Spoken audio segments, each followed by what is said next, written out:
derdi belaya gelmesin. Hasret alın zamanına, ah çekip bu sineden. Şufede vardı katilin, gelme hazin Medine'den.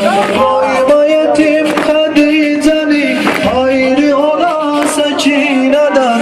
Başına el çek ağlayıp, şuri nevaya gelmesin. Başına el çek ağlayıp, şuri nevaya gelmesin.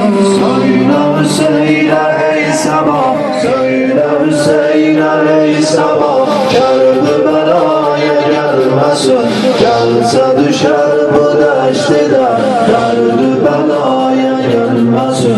Gelse düşer bu deştide, derdi belaya gelmesin. Söyle onun anasına, başına kara bağlasın. İki baladan ayrılıp, kolunu mekanı dağlasın.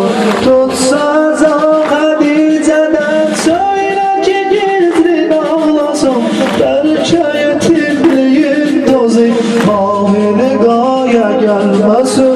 Belki yetimliğin tozu, mahvini gaye gelmesin.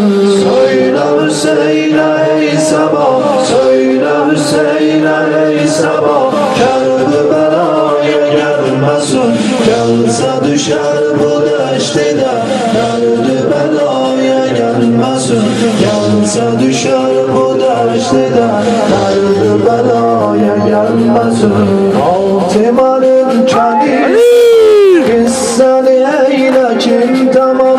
Bir edeydi merdüzem, şura gelipti kasiyan.